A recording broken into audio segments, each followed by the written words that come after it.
En nombre de nuestra directora, Regina Rodríguez, les doy la más cordial bienvenida al coloquio Encrucijadas de lo Público en el Plinto y la Plaza.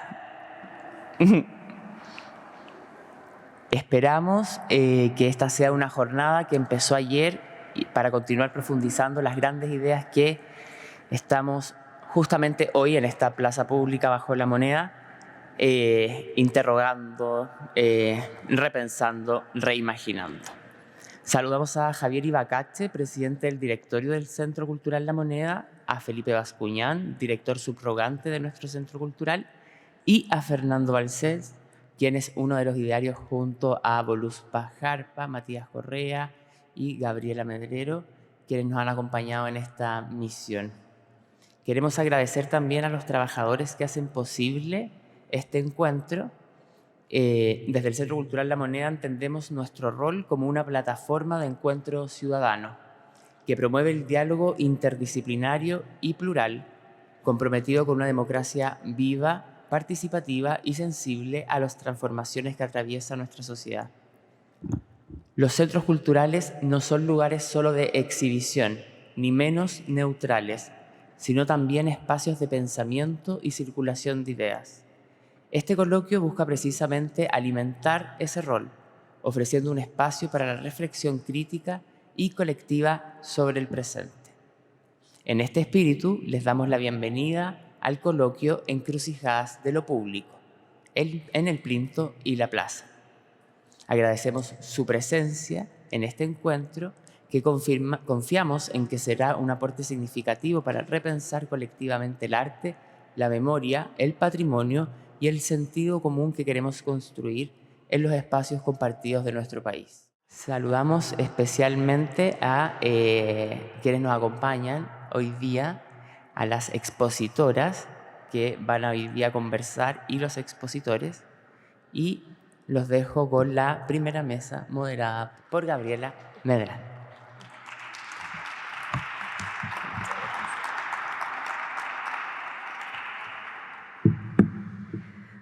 Buen día a todos y a todas.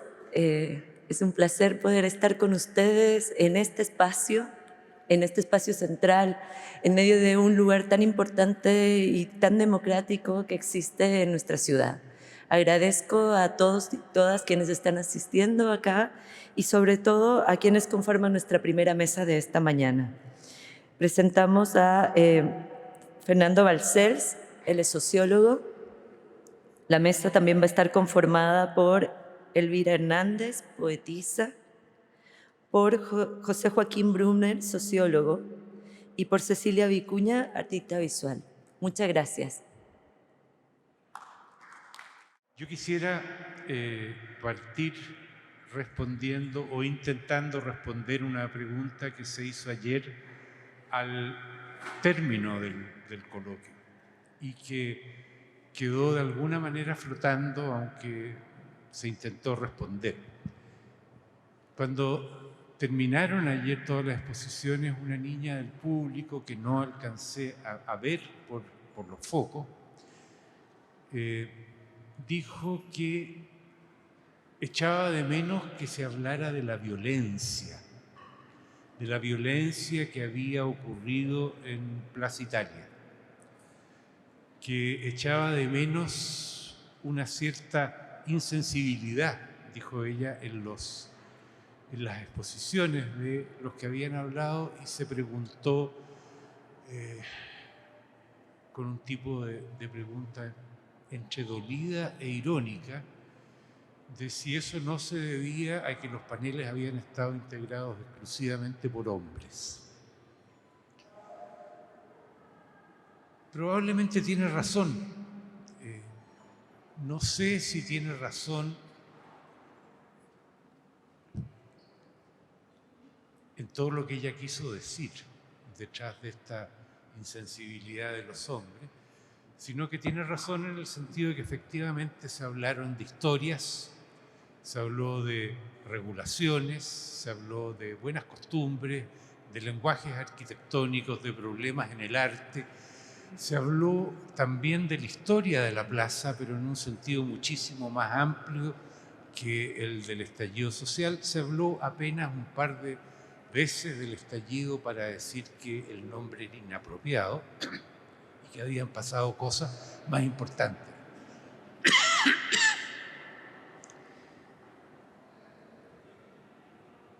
Me sorprendió, y quiero referirme a dos cosas de esta pregunta sobre la violencia y la masculinidad. Yo entiendo, y hoy día va a ser un día especialmente glorioso en ese sentido, o me gustaría entender, porque tengo el hándicap de ser hombre, entiendo que la violencia y las mujeres no van juntas. Entiendo que hay un feminismo que, sin embargo, hace suyos los valores del heroísmo masculino. Con el agregado Juana de Arco, por llamarlo de alguna manera. Es un heroísmo campesino, de corazón, de fe, pero también de caballería. Hay una serie de otros feminismos, de otros heroísmos femeninos que tienen que ver con la Madre, con la Virgen. Y francamente, yo como hombre, lo único que puedo esperar es que las mujeres construyan sus heroísmos propios, que las mujeres nos enseñen a nosotros, los hombres, y le enseñen al conjunto de la sociedad nuevas formas de grandeza, nuevas formas de reconocerse en una épica de vivir mejor, de vivir más libres, de ensanchar nuestras vidas y nuestro mundo. Pero no estamos en ese punto todavía, creo yo, o a mí me hace falta ese punto todavía. Se los voy a decir de manera muy masculina.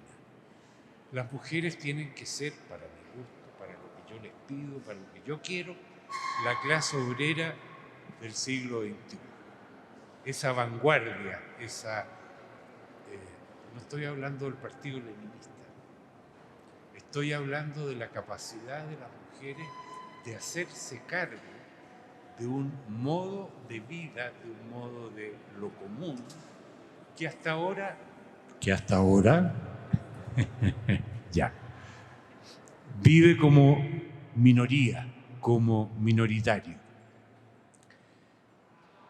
En este punto yo quisiera decir una provocación y pasar a lo siguiente. La provocación es esta: las mujeres no están para llorar a los muertos. Los hombres tampoco estamos para llorar a los muertos. Llorar a nuestros muertos está bien, es necesario, es un duelo a la vez personal y común y colectivo. Nuestros muertos hacen una comunidad, pero no es lo único que hace una comunidad. Si nosotros no somos capaces de tragarnos nuestro llanto, de tragarnos nuestra pena y de construir algo en lo cual esa pena pueda vivir sin resentimiento, entonces, si no somos capaces de eso, estamos perdiendo el tiempo. Con esto quiero enlazar con una segunda petición que tiene ahora que ver con el plinto. Voy a ponerlo también de manera directa y didáctica. El plinto es la posibilidad de un imaginario femenino. No es Gabriela Mistral, perdónenme que lo diga así tan directamente. Gabriela Mistral es la mujer chilena del siglo XX. No me alcanzaría el tiempo para hablar de sus grandes logros, de sus méritos, de lo que nos ha hecho llorar, de lo que nos ha hecho pensar, de lo que nos ha hecho vivir. El problema con la figura de Gabriela Mistral es que está siendo usada como moneda de cambio en un sistema político que algunos dirían no se decide entre una y otra, que alterna entre un modo de ser de izquierda y un modo de ser de derecha que se tocan poco, que parecen alternar como esta vieja canción española de que la tortilla se vuelva, Pero la vuelta de la tortilla, la verdad es que no tiene gracia para los que hemos vivido lo suficiente. La tortilla se ha dado vuelta tantas veces que no solo se ha quemado, se ha secado, sino que ha pasado a ser una cosa que ya no tiene atractivo alguno. A uno le quita el hambre esa tortilla, le quita las ganas de la política. Yo preferiría que Gabriela Mistral estuviera en todas las plazas de Chile con un mejor busto que el que tienen nuestros Bernardo Higgins y Arturo Prat.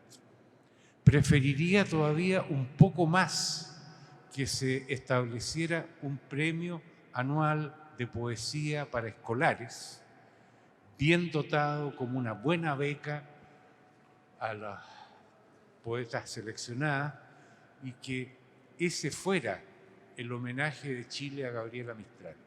Es decir, que el homenaje fuera recuperar la fuerza de Gabriela Mistral para hacer de Chile un país de poetas y de poetisas. Vuelvo al plinto. El plinto no conmemora nada, ni siquiera conmemora los fantasmas que lleva adentro.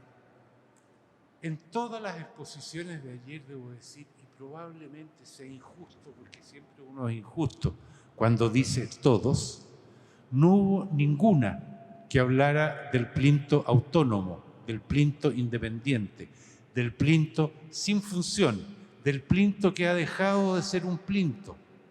Y el plinto que ha dejado de ser un plinto no es la plataforma para otro héroe de caballería, aunque sea un héroe de caballería y lápiz. El plinto que ha dejado de ser un pedestal, que ha dejado de ser un accesorio, que ha dejado de ser una cosa menor, pasa a ser algo para lo que no tenemos nombre, un monolito. Un monolito tiene la ventaja de que es una palabra que yo ya no sé qué significa. El plinto es el plinto vacío, el plinto autónomo, es eso para lo que ya no tenemos nombre. Y nuestro desafío ante el plinto no es resignificarlo, no es darle un nuevo significado, porque darle un nuevo significado es volver a preguntar, es volver a hacerse la pregunta que subordina al arte y que lo liquida. Y es la pregunta, ¿qué significa esto? ¿Qué quiere decir? ¿Qué quiere decir este poema? ¿Qué quiere decir este cuadro? ¿Qué quiso decir esta sinfonía o esta pieza musical? La verdad es que lo que cualquier obra de arte, cualquier poema, cualquier obra visual quiere decir es aquí estoy. Aquí estoy, y si quieres entrar en relaciones conmigo, empelótate, desnúdate, entra en una relación que no está prescrita, no está escrita de antemano. El plinto tiene la gracia no solo de ser una figura menor, sino que de ser una figura insignificante. La insignificancia es lo que tiene al plinto hace 4 años entre abandonado y campeando en la plaza. El hecho de que nadie se ocupe de él, porque es basura, porque es una ruina, porque es nada, le ha permitido al plinto entonces no solo reclamar una autonomía, sino que ser autónomo. Ser autónomo en una dimensión que lamentablemente es pequeña, porque nosotros no hemos sido todavía capaces de tomar esa cosa insignificante, esa cosa absolutamente abierta. No hemos sido capaces de tomarla, perdón, para enlazarla con nuestras vidas. Esto se trata de enlaces, no se trata de homenaje, no se trata de rutinas culturales. Aquí, y esa es otra cosa interesante de lo que pasó ayer, todos los, vuelvo a disculparme por decir todos, la mayoría de los expositores habló como si fuera una evidencia de que las estatuas y los monumentos están para celebrar lo que pasó, para celebrar un acto heroico, una figura que representa en su grandeza a todos los demás y que es necesario elevar, porque la grandeza humana está definida por la elevación. Ir hacia arriba, porque arriba es donde está la perfección. Hay un filósofo alemán muy bestseller que se llama Peter Sloterdijk, que habla de la historia humana como una historia de elevación, que podría resumirse: queremos ser como dioses. La verdad de las cosas es que esa es una historia que abarca alrededor de 3 años y medio en la cultura alemana del siglo XVIII. Es una pequeñez. Otra cosa distinta es querer elevarnos a los cielos, pero siempre hemos querido y siempre hemos podido expandirnos hacia los lados, expandirnos hacia nuestras comunidades, traspasar nuestras comunidades. No necesitamos plintos, no necesitamos elevarnos, ni necesitamos elevar figuras sobre nosotros. En ese sentido también, el plinto femenino. El plinto no necesita sobreponer la jerarquía de una gran mujer bajo la cual se van alineando una serie de otras jerarquías de mujeres también geniales. El plinto destruye la idea de jerarquías a la cual nuestra cultura, nuestro sentido común sigue aspirando. Seguimos aspirando incluso en la palabra dignidad. La dignidad, debo decirle, no es la dignidad a la cual cada cual puede aspirar, sino que es la jerarquía de los ángeles, es la jerarquía de la iglesia, es la especial deferencia que se le debe a unos y a otros, cada vez distinta. Esa es la jerarquía y esas son las dignidades. De manera que estamos desafiados y estamos desafiando al mundo de las mujeres a producir no solo nuevos significados y resignificaciones, no solo que se muevan en el lenguaje, sino que sean capaces de redimensionar nuestra experiencia. Y esta redimensión de la experiencia, por ejemplo, del espacio público, por ejemplo, de lo que es un encuentro estético, y debo decir aquí al tiro, el encuentro estético ya supone un entrevero ético a todos los que echan de menos los valores y que buscan la bondad en lo que nosotros podemos dibujar o escribir. En cualquier escritura, en cualquier dibujo, en cualquier pintura, en cualquier escultura ya está resuelto, ya está incorporado y ya es elocuente lo que los franceses llaman, perdónenme, el bavardage de los valores. La habladuría de los valores está en los actos, no está en los textos que fundamentan antes o que justifican después. De modo que el plinto nos obliga a repensar de una manera tan radical que tenemos que pensar la función de un movimiento social femenino.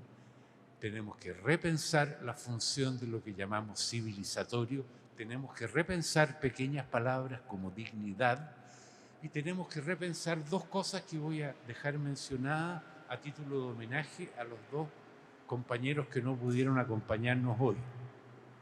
Pablo Yarzún, que está enfermo, que se disculpa, que lamenta no estar aquí, y al que le debemos, entre otras cosas, las mejores traducciones y análisis del concepto de ruina. No solo eso, sino que también le debemos intensos estudios sobre los objetos encontrados y el arte moderno. El plinto es a la vez un objeto encontrado, es una ruina histórica, pero de esos objetos encontrados nosotros tenemos que hacer, nosotros ciudadanos, el trabajo de recogerlos y de redimensionarlos. Ese es el trabajo de los artistas y de los escritores. Y Raúl Zurita, que tuvo un accidente, se cayó y no puede acompañarnos tampoco, mandó muchos saludos y me voy a quedar con el aliento de Raúl ante el plinto, y yo diría que es el aliento de un profeta. El plinto hace pasar no la buena nueva por estas tierras que no la han escuchado y no la han recibido, sino que la nueva nueva. O sea, el Plinto hace pasar por estas tierras la profecía de un remesón, de un sanamiento y de un trabajo de entrevero y de aglomeración que tenemos que hacer para convertirnos de nuevo en una comunidad capaz de convivir consigo misma. Muchísimas gracias y dejo la palabra. Buen día. Bueno, yo debo contar que mi poesía se circula por estos espacios desde hace mucho tiempo, que ya en el siglo XX había escrito Santiago Guaria sobre la ciudad mestiza. Luego seguí en el 2017, escribí Santiago Rabia, que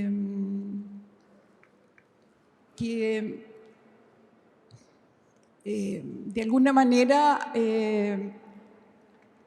aglomeró cierta energía que después se volcaría el 2019. Lo presenté ese mismo 2017 en el espacio, el Café Literario del Parque Bustamante, que luego sería incendiado.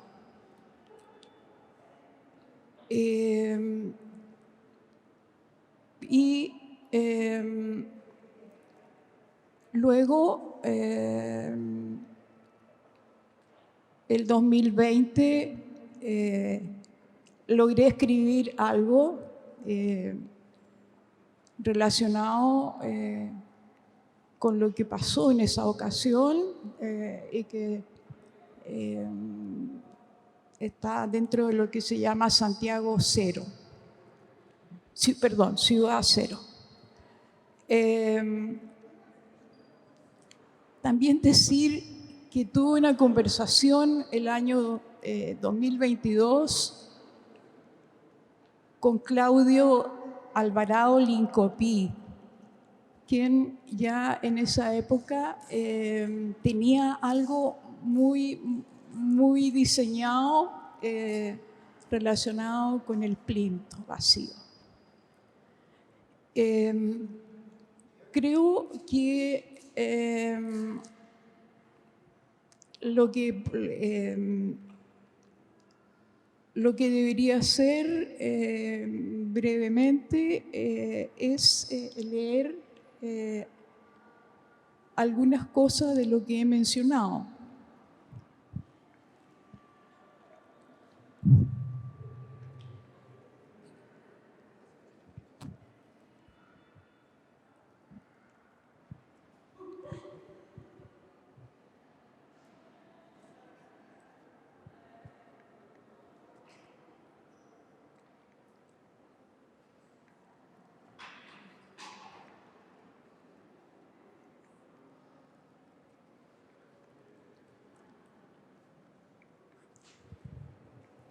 Leeré un fragmento de Santiago Rabia.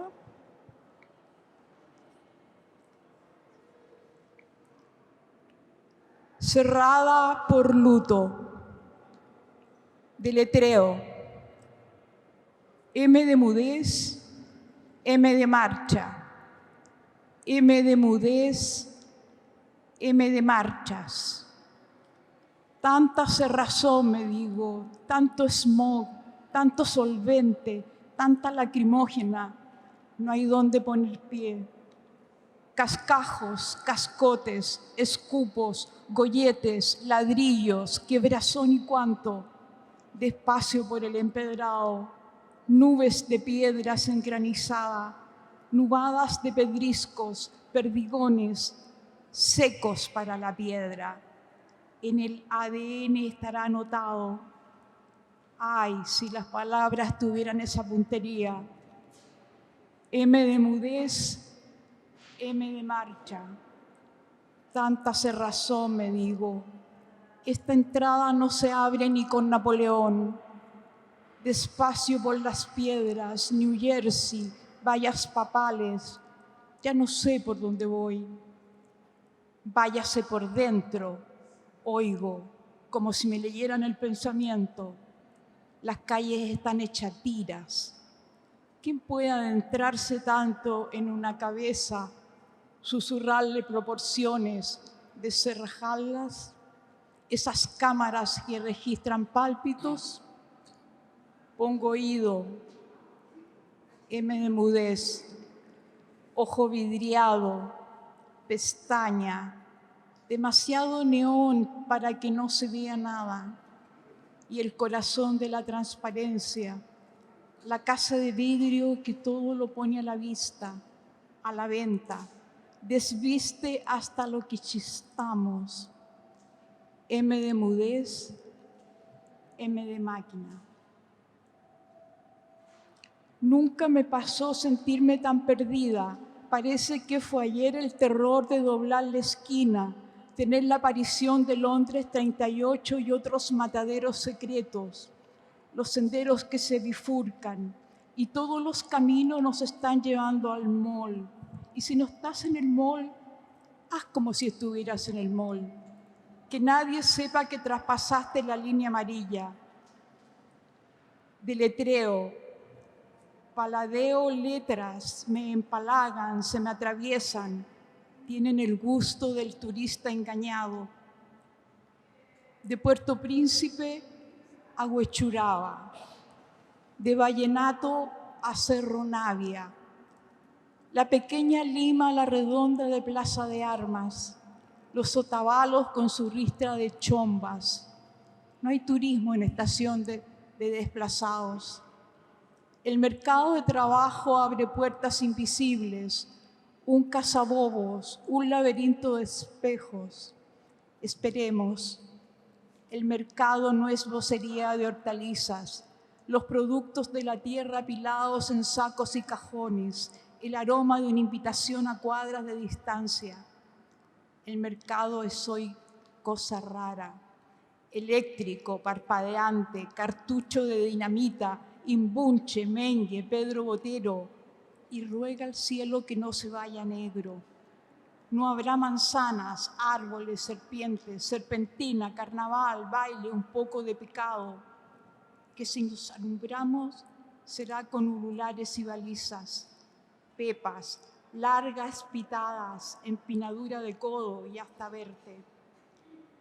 Malicio, una ciudad sin edenes de ninguna laya, repleta de andenes, sin eros, solo dineros, ni héroes, lujuria de ganancia, embanderada de negro, calcinada y en hipotermia, urgencia en cada esquina, herida de oxicortes, manos enfundadas, enguantadas, plastificadas sin huella, envasadora de usuarios etiquetados en inglés, rehenes de las calles, por arriba el vuelo libre de la volatilización, logreros de la pareja inmortal, Lucas y Lucrecias, por debajo inmóviles de planta, acriminados, ya sabemos, gente maquinaria pesada, prótesis, brazos mecánicos, buzón de voz, por los tachos de basura danzarán los enanitas como gatos y querrán cantarlas claras. La vida aquí no es urbana y no es simple.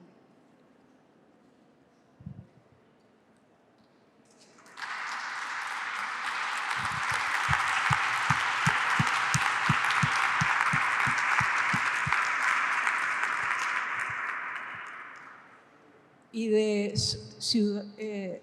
Ciudad Cero leeré 2 poemas. No es centro, plaza de armas en estos lotes esparcidos, rumas sonantadas sin voz, ni lo será esa otra plaza separadora de barrios asimétricos, capitana de tanta tensión, donde se cruzan rieles y líneas. ¿Qué puede importar los números y simbolismos? La hollada donde ardió todo, alborozó lava de un submundo no visto ni por asomo, y era rayo, luz, aurora. ¿Acaso debía imperar la ceguera para que se perdieran tantos ojos? Repartija de frases en chorrera en busca de lazarillos, pancartas pisoteadas, desalojadas, cabezas revueltas, y en la tronadura y el júbilo, Violeta Parra se hacía humo y ceniza, oscuridad y asco.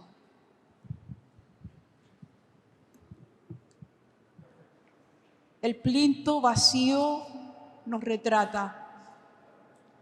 Arremolina todo lo descreído y abajado que siempre cargamos, y la nada que a ratos soñamos elevar.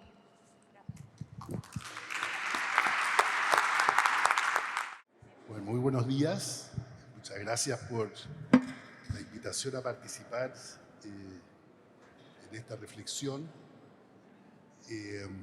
Voy a leer un texto que se llama El síndrome del plinto, pero que en realidad pudo haber llevado como título el verso del plinto vacío que nos retrata. Nos convoca un plinto base de una figura removida, borrada y temporalmente exiliada, en vilo mientras se resuelve si ha de regresar o permanecerá desterrada. Y si el plinto seguirá vacío, cambiará de lugar o servirá a otros fines tras su realojamiento. En el trasfondo de este drama se desenvuelve una sorda, ruidosa a veces, batalla cultural sobre qué comunidad imaginamos ser, cómo educar e integrar una nación y cuáles son los límites tolerables de las diferencias entre etnias, géneros, nacionalidades e ideologías. Y también sobre quiénes deben ser acogidos como héroes o retratados como villanos por nuestra historia patria. En tiempos recientes, dicha batalla alcanzó su máxima expresión e intensidad en octubre de 2019, con ocasión del estallido social, la irrupción de la violencia en las calles y las manifestaciones masivas de protesta. En el fragor de la lucha, el control del plinto y la suerte de su ocupante, el general Baquedano y su caballo Diamante, fueron convertidos en un símbolo de la revuelta, signo de victoria o derrota. Desde el punto de vista de una sociología política de la cultura, la guerra, entre comillas, de esos días estaba trabada entre dos frentes. Uno, el del gran rechazo a las estructuras y agencias dominantes, generadoras de violencia simbólica, el Estado y la banca, las iglesias y el extractivismo, las universidades y estaciones del metro, las convenciones y tradiciones. El otro, el frente del orden y la seguridad, con sus falanges más o menos dispuestas al uso de la fuerza y al manejo del estado de excepción. Al medio, una sociedad civil cotidianamente invisibilizada en la hora de los hornos, donde solo suelen verse los extremos. Entre tanto, en la plaza del General Baquedano, rebautizada en esos días como Plaza de la Dignidad por los protestantes, la estatua ecuestre montada sobre el plinto apenas lograba mantenerse en pie, convertida en objeto de violencia y escarnio en esta lucha por el sentido histórico de la República. Todavía un año después del estallido, el monumento continuaba siendo zamarreado. Una mañana, el general y su caballo aparecieron cubiertos de pintura roja. Luego, en marzo de 2022, después de arduos debates, el Consejo de Monumentos Nacionales ordena su retiro para iniciar un proceso de restauración física. Un año después, ya reparado en su exterior, el monumento ecuestre es trasladado hasta el Museo Histórico Militar de Santiago en espera de conocer su destinación. Mientras tanto, el plinto permanece en su lugar como una ruina, recuerdo de las luchas de octubre y un homenaje truncado a la República dividida. Hasta ahora el destino del plinto y su monumento permanecen inciertos, sujeto a los vaivenes de la batalla cultural. Si devolverlo o no a su emplazamiento original es visto ya bien como una victoria o como una derrota por los bloques enfrentados. Cualquiera sea el desenlace de esta situación, ella arrastra consigo una cadena de significados. El sentido de octubre de 2019 y sus interpretaciones. Unas lecturas contrapuestas de los gobiernos Piñera y Boric.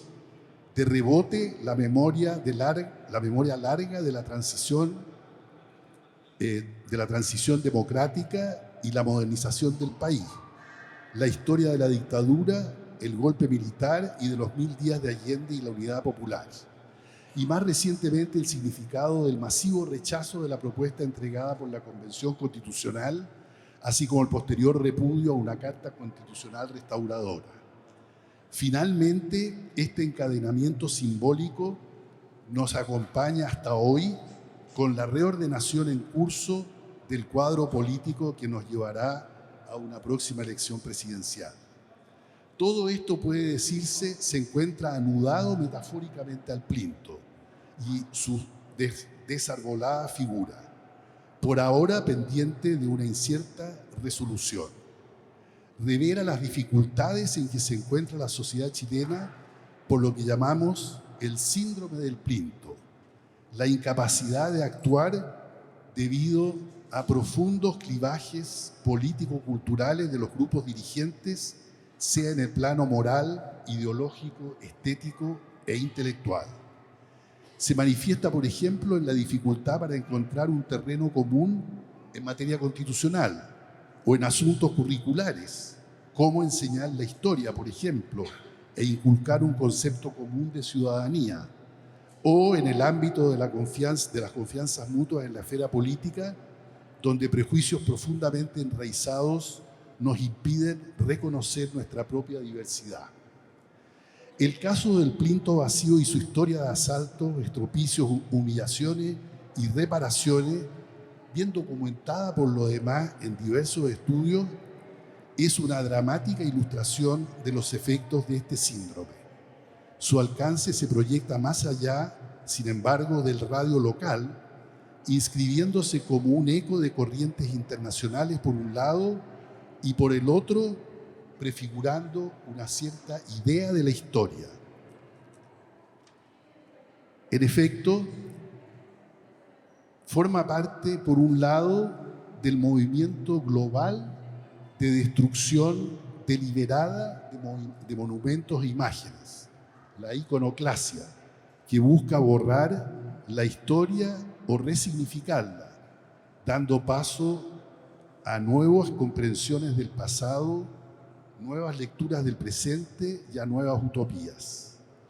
De hecho, nuestro plinto y la suerte corrida por el general Baquedano se unen a una activa geografía de la iconoclasia contemporánea, que recorre el mundo echando al suelo las estatuas de líderes religiosos, coloniales, racistas, revolucionarios, militares, bajo la consigna de deconstruir la historia de los países y de sus grupos dominantes. Así, movimientos de esa índole llevaron a derribar monumentos confederados en los Estados Unidos, estatuas imperialistas en ciudades británicas, representaciones de conquistadores y del poder colonial en América del Sur, estatuas de Lenin en toda Europa del Este, del dictador Chiang Kai-shek en Taiwán y más recientemente a la destrucción de estatuas del gobernante autoritario Al-Assad en Siria. A estos eventos se suma nuestra propia iconoclasia local dirigida contra Baquedano y el plinto, imágenes sagradas, marcas comerciales, señalética pública, símbolos de la estatalidad y la nacionalidad, edificios gubernamentales y todo tipo de representaciones atribuidas a las jerarquías oficiales de la sociedad. ¿Qué resta después del furor iconoclasta?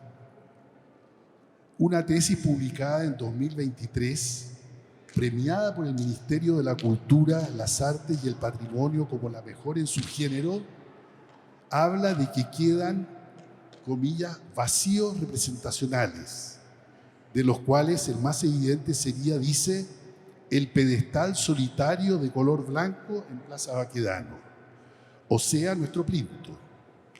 Vacíos que a su vez, que a su turno, llevarían a preguntarse, dice la tesis, sobre el amplio repertorio de nuevas imágenes que vienen a interrogarnos sobre los significados que se rearticulan en torno al escenario de la destrucción.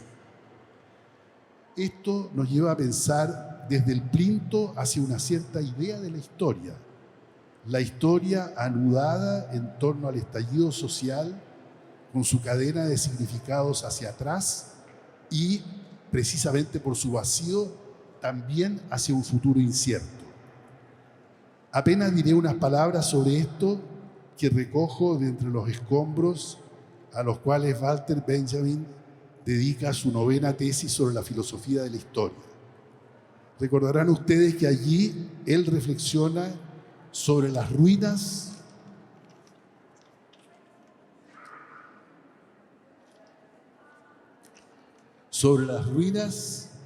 que produce el progreso, donde la modernidad apenas se nos aparece como una cadena de acontecimientos, escribe, el ángel de la historia, comillas, lo ve como una catástrofe que acumula sin cesar ruinas sobre ruinas, arrojándolas a sus pies, cierra comilla, mientras el ángel mantiene fija la mirada despavorida de espaldas al futuro. De manera similar, aunque claro está, en un registro mucho menor, puede uno imaginar que nuestro plinto se haya situado en ese mismo contexto, el de una ruina que acumula historia, ya un vacío y mudo sigue activo en la memoria colectiva. Liberado de su figura heroica, se convierte en el síndrome de nuestra incapacidad de superar las batallas de la memoria y reconstruir una comunidad imaginada. Muchas gracias.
¿Este era? Sí. Va a estar difícil porque yo necesito las dos manos para lo que voy a hacer. Ya. Porque mira, tienes tú un hoyito. Por ahí sí, por ahí no, ¿ves? Ese es el toque. El hoyito, por favor. Aquí habemos muchos hoyitos de otros órdenes, ¿eh? Entonces, por lo menos vamos a usar este.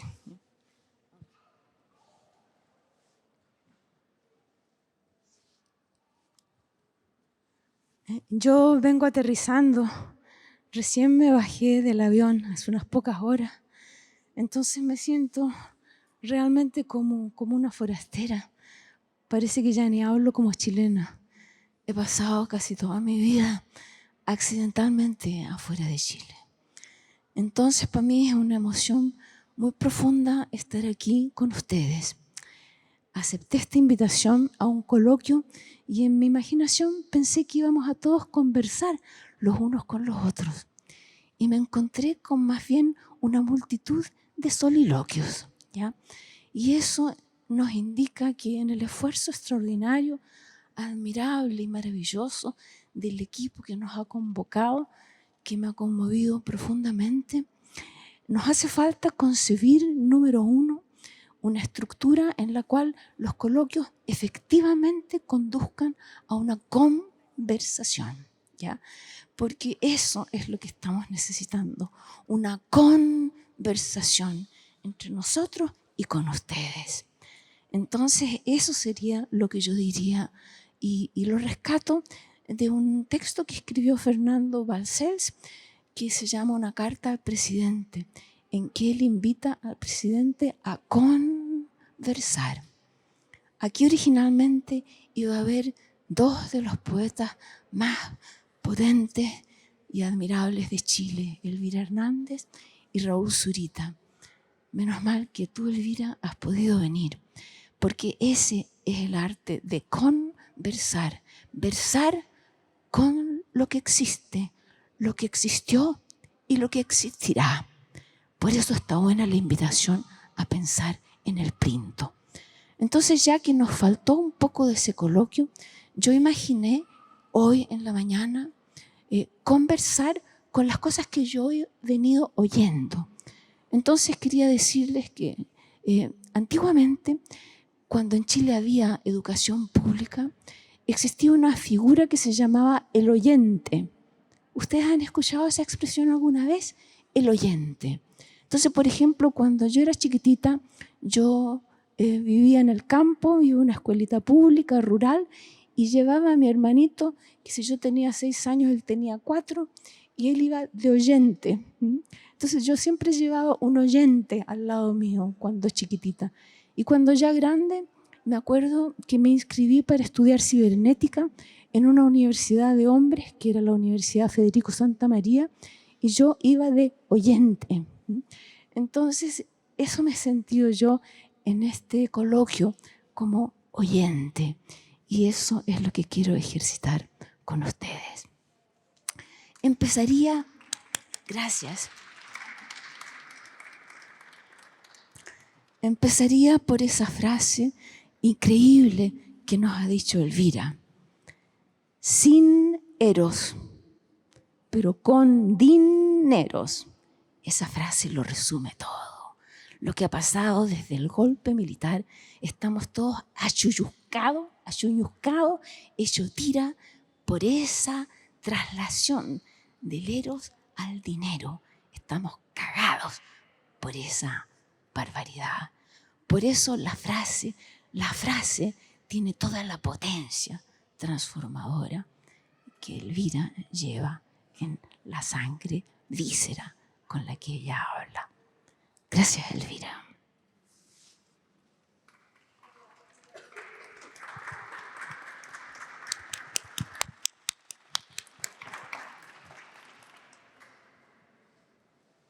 Entonces, a ver el hoyito. Ya, entonces, yo recibí este papelito que todos hemos agarrado y que lo recomiendo intensamente para conversar con él. Yo, por ejemplo, ya lo tengo todo marcadito, las barbaridades que dicen y las cosas que están buenísimas, ¿ya? Las dos cosas. Entonces, yo le puse le agregué un título. ¿Y qué es lo que yo resumo de todo lo bueno que ha pasado acá? Apuntar. ¿Ya? Entonces, siempre he tenido problemas. Sí. Entonces, lo que está fantástico es la idea de que el Plinto vacío en realidad es un lugar de encuentro. La idea misma del Plinto la deberíamos llamar el encuentro, ¿ya? Entonces, otra cosa fantástica que está en esa misma carta de Fernando Balcells es, yo la transformaría, que no es una carta al presidente solamente, sino que es realmente la carta de los excluidos temporales y permanentes, que frase de él, ¿ya? Esa idea de una carta es como el canto de los que sobran, ¿no es verdad? Eso somos nosotros. Nacimos sobrando y seguimos sobrando, y en eso las mujeres somos las especialistas. Por eso nosotras llevamos la fuerza de la transformación, excepto que lo venimos haciendo hace 5.000 años desde que empezó la opresión de las mujeres. Pero estamos llegando a otro borde. Por eso se siente aquí, lo siento en tu movimiento, Rita, que estás diciendo así. Lo siento en el movimiento de las chicas. Ella sí está presente, la que hizo la pregunta ayer. ¿Te puedes parar? ¿O se nos fue la chica? Ah, se nos fue. Ah, sí, párate. ¿Tú hiciste la pregunta ayer?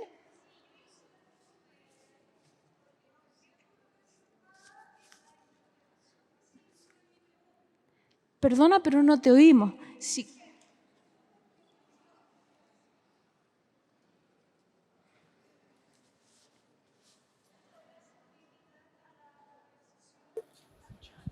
Está muerto. Hola, ahí sí. Muchas gracias por invitar a la conversación y por darme la posibilidad, porque con todo el respeto que le tengo al panel, yo no me siento interpretada por la interpretación que se hizo de la pregunta que yo hice ayer. Yo no aludí a la sensibilidad de los varones, yo aludí al elefante blanco que tenemos en la plaza. Y cuando hablé sobre la violencia, no hablé de la violencia descolgada de la conversación, hablé del problema de cómo eso debería informar las políticas públicas, la discusión sobre el símbolo, la discusión sobre el patrimonio, la discusión sobre el monumento. Sí, hice notar que me llamaba la atención la manera en que se habían distribuido las mesas. Ayer eran solo mesas de hombres y parece que hoy día sí va a haber cabida en eso, en representantes de derechos humanos, etcétera.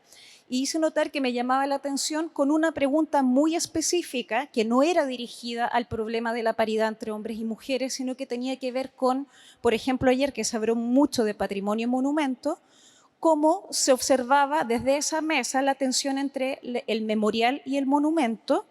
Era una pregunta bastante técnica también, bastante coherente a la mesa de ayer, y cómo se observaba eso desde la vista de los expertos. Yo entiendo que se puede tergiversar cuando yo hablo del problema de paridad, inmediatamente la interpretación puede ser que hay una mujer gritando una vez más porque no se le da el derecho a hablar, pero creo que es una lectura poco apropiada a lo que yo quise decir. Así que le agradezco. Yo justo en este momento estaba hablando atrás y me perdí la discusión cuando usted me invitó a conversar, pero quise tomarme la palabra porque de verdad creo, usted partió su intervención hablando de quiero invitarles a conversar porque nos faltó conversar ayer. Entonces lo primero que quiero hacer es agradecerle la invitación a conversar y que me haya mencionado para poder replicar que el comentario que yo hice ayer no es un comentario que agrede ni baja la calidad ni las exposiciones de ayer, sino que manifiesta una preocupación. Tenemos un gran elefante blanco en la plaza y ayer no lo aludimos. Así que muchas gracias por la posibilidad. Gracias.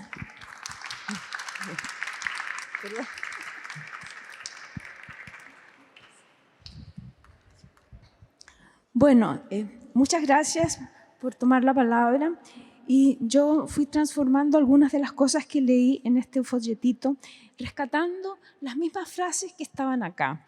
Porque yo quiero hacer esta presentación mía breve y quiero terminar con una frase que la escribí y la escribí todavía en Nueva York, porque lo extraordinario que yo sentí ayer es que aunque todo esto se hizo durante un proceso de 6 meses de convocarnos a donde estamos nosotros, yo estaba en Nueva York. Y les puedo decir que cuando sucedió el estallido, cuando sucedió todo el proceso de la Asamblea Constituyente, yo empecé a vivir un fenómeno como forastera, exilada, que era que yo me sentía participando de todos esos movimientos y por una especie de estado telepático de conversación colectiva que se estaba generando acá en Chile. Entonces quiero rescatar ese sentido de participación ciudadana que es lo más decisivo, lo más fundamental de lo que nosotros hemos perdido desde el golpe para acá. Eso sí que...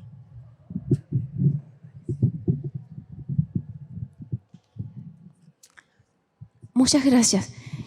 Quiero recordar que ese sentido de participación ciudadana es lo que más resaltaba en todo el coloquio durante el día de ayer. Lo que la gente que habló decía era ¿dónde está ese gozo? Como que se ha sepultado el gozo universal del ser colectivo que experimentaron no solamente los que estaban día a día asistiendo al estallido, sino incluso nosotros que estábamos a miles de kilómetros de distancia. Entonces, ese fenómeno de la participación ciudadana, colectiva, es un fenómeno que en física cuántica se dice no local. Y eso es lo más poderoso que tiene el ser completamente local, que cuando uno trabaja directa, total y absolutamente con su entorno, con su comunidad, con el suelo, con la tierra, con lo que está abajo, inmediatamente eso se transforma en un efecto no local, un efecto comunicante que le comunica a las otras especies, a la tierra, al agua, a los vivos, a los muertos, al pasado y al futuro.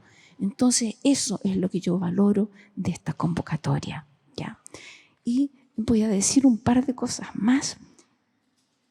Ya me voy a ir para que podamos conversar un poquito. Me gustó mucho esto que vi en este folletito en que decía que esto era un viaje por el interior de las instituciones buscando un espacio de escucha y consideración. Escucha y consideración, exacto lo que nos falta a todos. Y eso me hizo recordar de cosas, y aquí comparto con Elvira, yo soy antigua y vengo escribiendo hace más de 60 años, porque empecé a los 12 años, yo ya sabía que era escritora. Y lo llamaba la batalla de los significados. Los significados están batallando entre ellos, porque los significados también tienen agencia.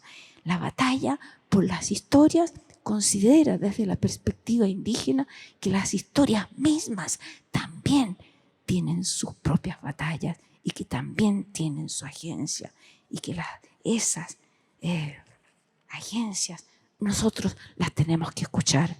No solamente se trata de escuchar los unos a los otros, de escuchar también a la tierra, al tiempo, a la historia. Acá no voy a poder hacer lo que había pensado,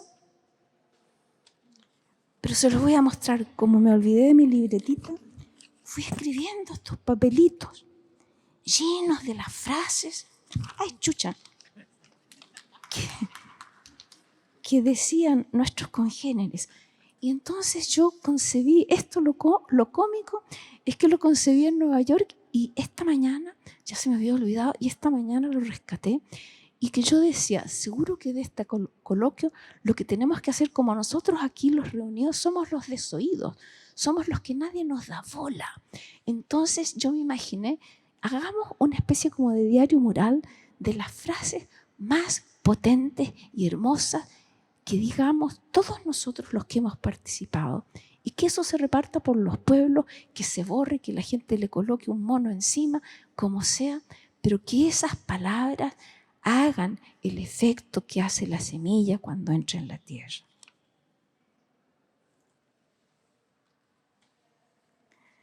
Y esto sería lo último para relacionar esto que yo digo con lo que yo vengo haciendo toda la vida, que es el trabajo de las basuritas, empezando por considerarme yo misma una basurita.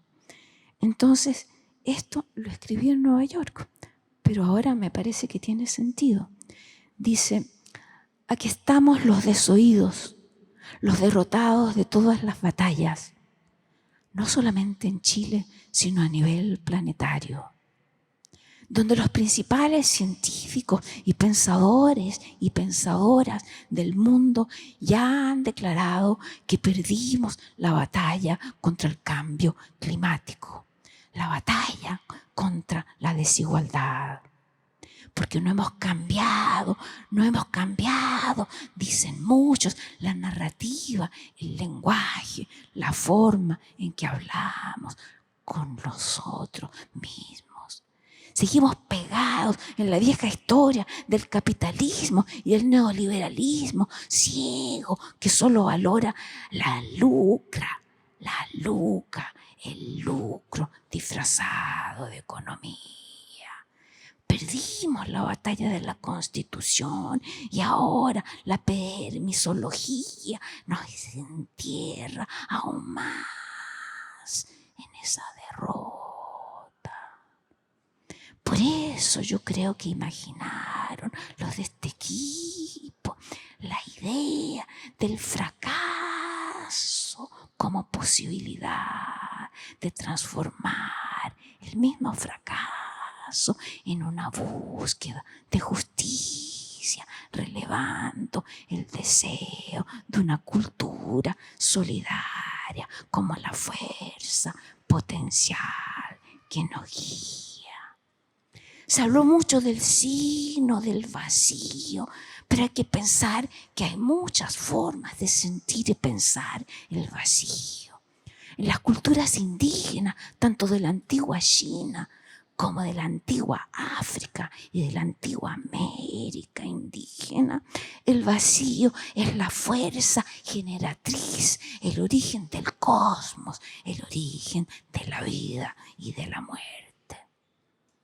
Nosotros parecemos más orientados a hablar del vacío de una respuesta, el vacío que es el no irnos, porque el vacío también puede ser un negativo o un positivo.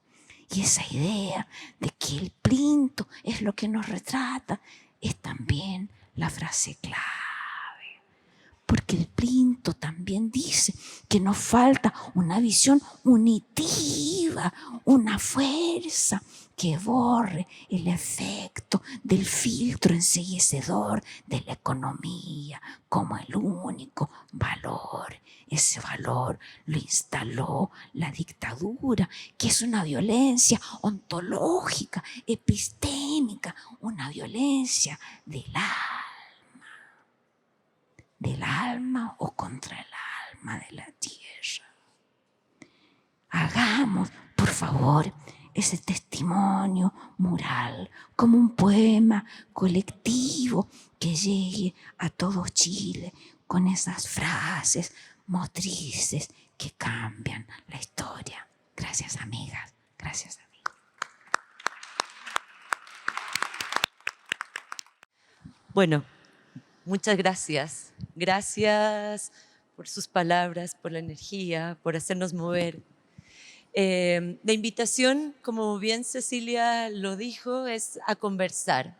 Así que abro la palabra para ustedes en la mesa y también para todas y todos los presentes que quieran ser parte de este coloquio.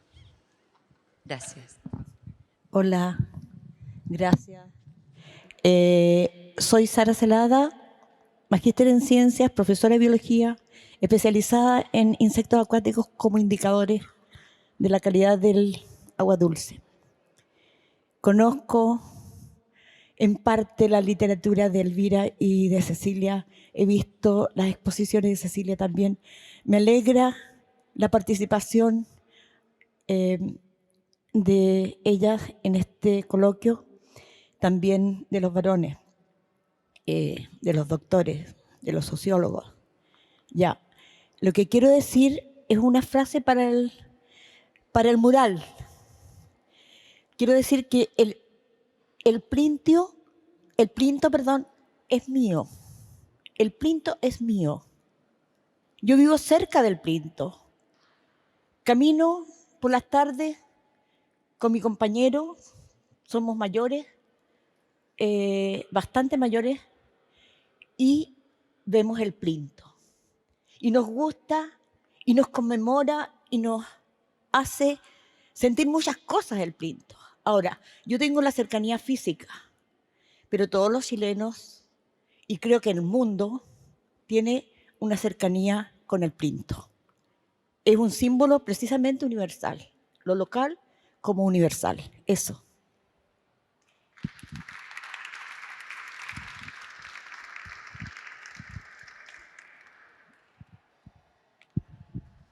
Muchas gracias. ¿Alguien más quiere participar de este coloquio? Buen día. Lo primero que quiero decirles es las gracias por este coloquio. Me parece maravilloso. Yo había perdido la esperanza de que algo así ocurriera. Mi nombre es Yolanda Acevedo. Soy magíster en planificación urbana y magíster en desarrollo regional. Por lo tanto, el tema de la ciudad y de los plintos y de los monumentos me ha convocado siempre.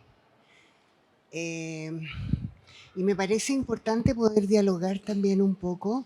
Yo puedo decirles que con mucho cariño que el plinto yo no lo siento mío. No lo sentí nunca antes y ahora tampoco. Pero tampoco tengo una sensación de rabia ni de malestar contra el plinto. Tuve la fortuna de poder participar en un coloquio que organizó el Palacio de Bellas Artes a propósito de arte urbano, me parece que era su título, en donde participó un especialista en monumentos y creo que era al final del estallido. Entonces, este especialista, no recuerdo muy bien de qué país venía, pero decía, considero yo muy sabiamente, decía, no es bueno borrar todo, ir borrando y borrando y borrando. Lo importante es, decía, registrar la historia, reconocer la historia y qué hacemos con esa historia hoy. Entonces, yo desconozco el proyecto de circulación vehicular que rodea al plinto. Me parece que es algo mejor de lo que teníamos, porque esa especie de rotonda dejó de ser funcional hace mucho tiempo. Corresponde a una época en la que se privilegiaba la circulación vehicular. Hoy son otros los valores y las importancias de los espacios públicos. Estoy muy feliz de estar entre ustedes, me siento muy acompañada, así que gracias por ello.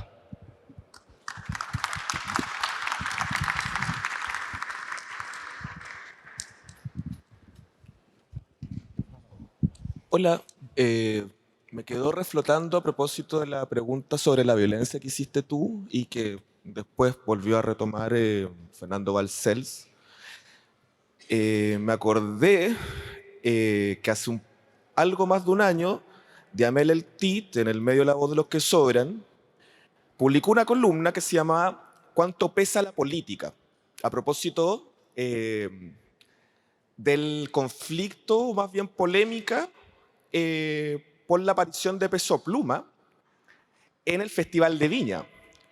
Y allí pienso que también el anverso de la violencia, a nivel por supuesto que muy inmoral, es el deseo, pero quizás una dimensión del deseo que en este coloquio todavía no ha sido abordada, me imagino que es que algo se podría imaginar o fabular desde esta pregunta que dejó en suspenso José Joaquín Briner, a propósito del vacío en la representación que dejaría el plinto, que cómo es que se está imaginando desde la institución y desde la corporación privada al mundo popular y hasta marginal, que no se hace esa pregunta porque realmente su noción de vacío la desata en el deseo de la narcocultura. Entonces, no sé si también nos podemos preguntar, porque me parecía que las intervenciones de ayer, que eran más bien como técnicas o tecnócratas, como tú habías mencionado, la dimensión del deseo en el urbanismo parece como completamente desatendida, o sea, una ciudad completamente punitivista, que no da ningún espacio seguro para poder desatar los goces, o sea, desde el sexo también como hasta emborracharse sanamente, ya no hay espacio.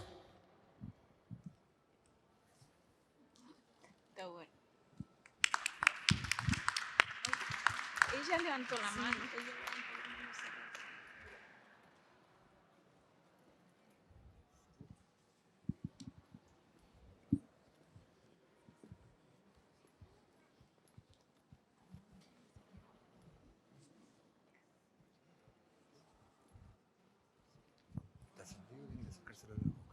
Muchas gracias. Muchas gracias.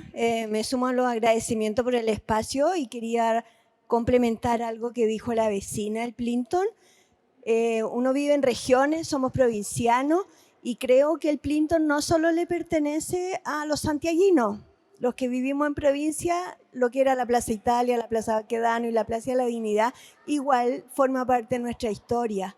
Y de hecho para el estallido fuimos muchos los provincianos que veníamos a Santiago justamente a observar el espacio y a observar ese movimiento ciudadano. Así que quiero también de alguna manera llevarles a ustedes que Santiago no es Chile. Y respecto a lo que dijo el caballero, sí, yo creo que los deseos, falta mucho, es un vacío, una representación el Plinton, pero también como seres humanos tenemos que enfrentar nuestras pulsiones. Y creo que el Plinton también nos lleva a una reflexión respecto de lo que somos, lo que queremos ser y hacia dónde nos dejamos llevar y ser como entes colectivos, como una comunidad.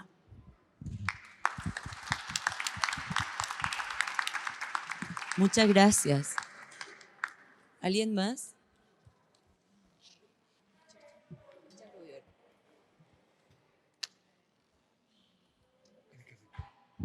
¿Sí? ¿Ahí? Ya. Bueno, muchas gracias por este coloquio. Estoy muy maravillado con todas las palabras que tuvieron y que han surgido también entre el público. Yo también soy vecino, pero hace poco del sector, como de 1 año y medio. Y alguna vez también me tocó hacer una crónica sobre cómo se escucha Baquedano. Y en esa oportunidad, varios vecinos me dijeron que era como una zona zombie, cuando todavía no empezaban las remodelaciones como por el eje Alameda. Y hoy día yo creo que es más como algo surrealista, porque sigue ocurriendo, hay vida, como se va a ir a parar el gallo con el parlante a hablar como del evangelio, y también van a ver como 3 personas una encima de la otra haciendo malabares. Como siguen ocurriendo muchas cosas en Baquedano, pero las que todavía no ocurren o que dejaron de ocurrir, se relacionan mucho con lo que planteaba como Cecilia Vicuña en torno como el gozo social colectivo que está sepultado, porque muchas veces cuando me acercaba a esas personas a preguntarle como qué les gustaría que ocurriera ahí, cuando recién estábamos como se habían rechazado las 2 propuestas constitucionales, era que también era un lugar de encuentro porque ahí se celebraban los triunfos como de los partidos de La Roja, de la Miss Universo. Entonces va de la mano con, ya no me acuerdo cuál de ustedes 4 citó que estaba muy relacionado con el contexto social que estábamos viviendo. Creo que José Joaquín Brunner. Porque no solo ha reflejado como lo que ha pasado en los últimos años, también ha reflejado como lo que ha pasado hace muchos años en nuestro país. Y pensaba, a lo mejor sacamos el Plinto, pero creo que también la compañera acá me hizo pensar, a lo mejor lo podemos dejar así tal cual. Porque yo creo que hoy día la pregunta no es por qué reemplazar el Plinto o qué poner encima de él. Yo creo que hoy día, como después de haber escuchado como todas las intervenciones, la pregunta es como, ¿lo podemos dejar así tal cual?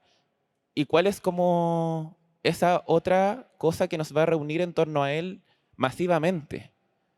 Colectivamente, como para celebrar algo, como para pasarlo bien, porque hace rato como que en esa zona, reflejo del país, como que no la estuviésemos pasando tan bien. Entonces, ¿cuándo va a ocurrir de nuevo? Y si es que lo podemos dejar así tal cual. Me gustaría dejar esas preguntas. Gracias. Gracias.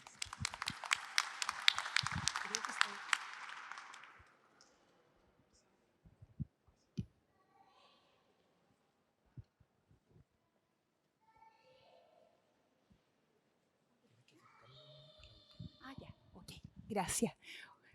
Muchas gracias por esta conversación muy necesaria, muy interesante estar acá. Creo que es lo que debemos hacer y ojalá colectivizar siempre este tipo de conversaciones que son muy, muy, muy necesarias en el momento que estamos viviendo. Bueno, y yo anoté dentro de todo lo que pude escribir ahora mientras ustedes conversaban, y claro, y también anoté ahí el plinto no es mío. Creo que no me interesa, creo que, perdón a las personas que sí les interesa, que sí lo valoran y encuentran ahí como un espacio, un objeto de arraigo y de poner el eros quizás, ¿verdad?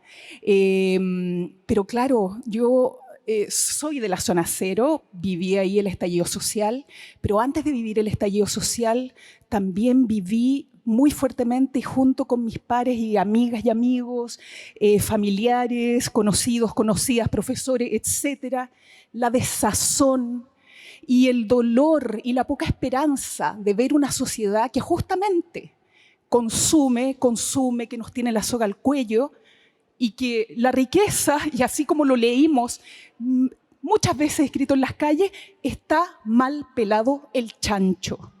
Y yo diría que todo viene desde ahí en adelante, gracias a la dictadura, ¿verdad?, que muchos defienden al día de hoy, y yo no puedo entender, no puedo creer que al día de hoy no haya leyes, normas o lo que sea para parar con ese negacionismo, porque eso...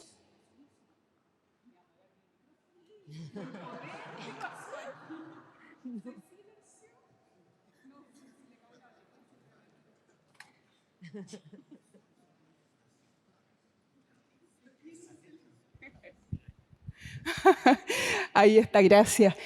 Entonces, el estallido social para mí y para muchos fue como un wow. No éramos los únicos que estábamos sintiendo esa desazón y ese dolor y esa desesperanza por no poder estudiar, por no contar con los recursos, siquiera para sostener una... Bueno, pero en el fondo lo que quiero decir, si llegamos al punto del estallido social, era necesario, o sea, había una pulsión ahí, la olla a prisión, ¿no?, de la que se habla. Y siento que es necesario seguir explorando, porque ahora también dentro de la conversación apareció nuevamente el tema de que a las mujeres las queremos ver, disculpen, porque es algo que se repite, el discurso entre los amigos también y los pares, y yo ahí, ¿tenemos que ser heroínas? Lo hemos sido siempre, pero en las sombras. Creo que primero tenemos que ser, y la sociedad entera nos tiene que dejar ser. Y yo creo que la conversación más importante la tienen que tener ustedes, los hombres. Porque, o sea, cada 10 minutos... Gracias. Me van a cortar el micrófono de nuevo.